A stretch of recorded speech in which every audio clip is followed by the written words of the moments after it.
Good morning, everybody, and service station operation learners. Today we will be covering Unit Standard 114895, and I'll do it in two parts. One, the learner workbook, and then secondly, the summative assignment or summative assessment. So let me share my screen with you, and we can get on with it straight away. Just sharing the screen.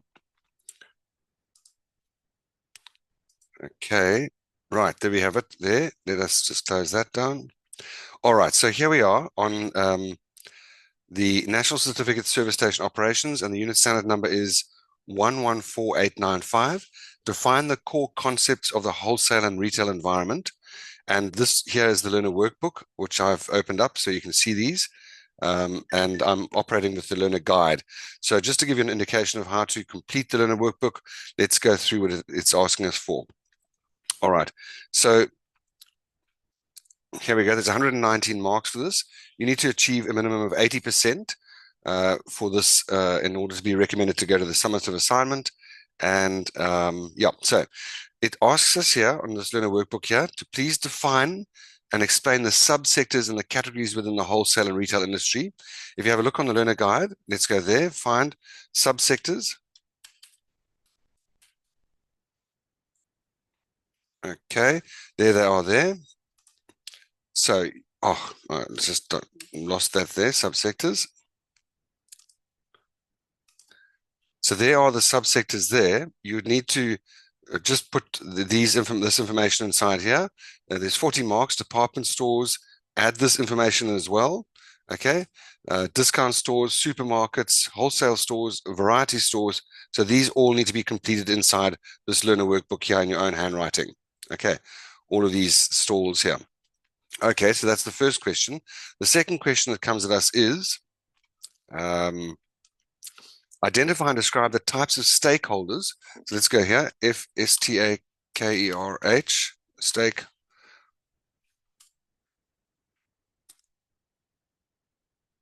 No, not that one. Okay, here's the stakeholders here. You need to say, you need to put this information in. So supply side, let's have a look here.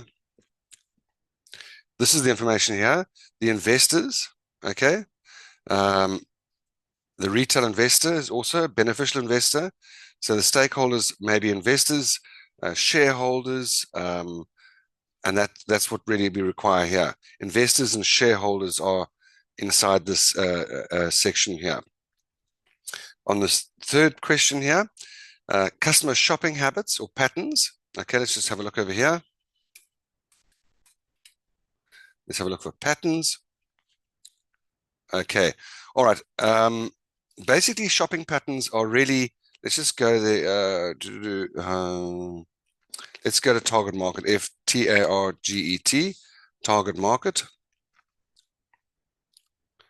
Okay. Here it is here. Okay, so we're looking at the target. So to establish shopping patterns, here you would describe who the types of target market are, which are basically people coming to get fuel from the fuel retailer, maybe check the oil and water in their vehicles. They may even come to the shop, the actual retail store of the fuel retailer. So that's the kind of information we want to put inside here. And the shopping patterns would largely be around how much money people have, time of the month, and could be demographics like sex, age, race, or geographical. Okay, so that's really what's going on there. So try to put what you see as being the shopping patterns of the people that are coming to the fuel retailer. The target market here. Let's have a look here. Just want to delete that out there. Let's go to target market.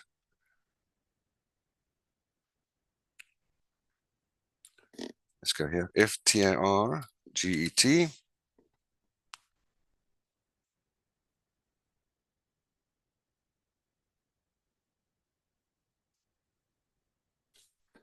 Okay, here it is here. Let's have a look here. So the target, is this the, no, it's not there, sorry. Target. Identify. So the target market of your the fuel retailer you're working for is typically people that are coming to fuel their vehicles up, okay, or maybe check oil and water. So people that own vehicles and maybe want to use the convenience store. That's really what it comes down to here for this particular question on this side here. Okay, so people that are coming to have their fuel added to their vehicles or motorbikes, and also people wanting to use the fuel retailer's convenience store. Let's have a look at customer profiles here. These would typically be, okay, so we can actually surmise this. The profile of people coming to the fuel retailer are individuals wishing to fill up their vehicles, okay, and or to use the convenience store. Again, the types of profiles, those are all sexes, all ages, well, all ages, people who have a vehicle and who may want to use the convenience store. That would be a relevant answer on this side here. Let's have a look at the next question here. Establish and describe the stock flow. Let's have a look on this. FSTOCK flow. Okay. Okay, so here we go.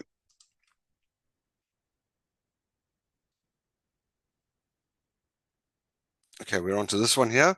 So describe the stock flow cycle. This is the cycle here.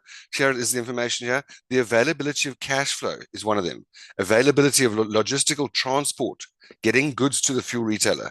Stock holding capability. How much stock can the fuel retailer keep before he runs out of space? And then how often does he have to replenish the store or the stock in the store? Okay, that's the answer there. And then there's further details below, but not necessarily. This just requires us to more list them rather than anything else. Why is it important that cash flow in a company is monitored closely? Have a look over here. Cash flow means the movement of cash into and out of a business.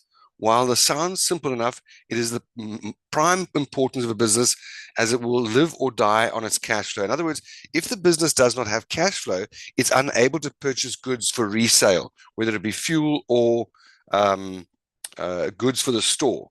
So that's the information there. You can see a description of its sales and revenue. Sales brings in cash, and then we purchase stuff from suppliers and have operating expenses like casual staff. There's taxation, rentals. So cash flow is important to pay off debt, okay, to pay employees, and to pay shareholders. Okay, so that's the answer there. All right, those are the answers there.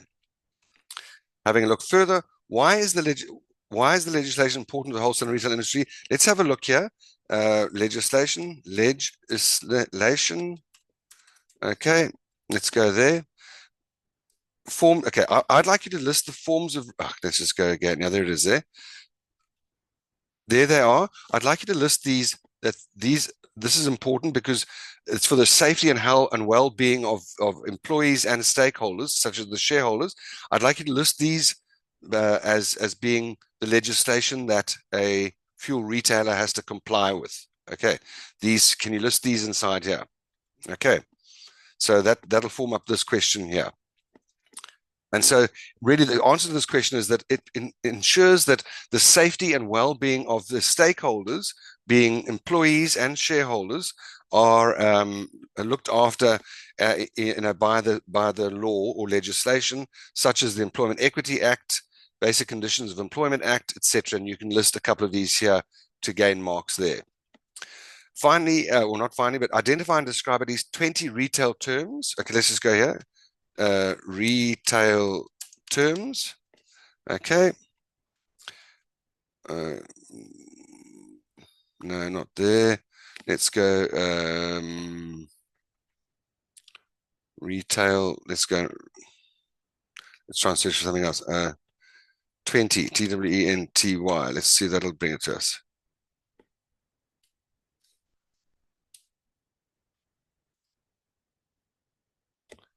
Let's just see if we can get into here.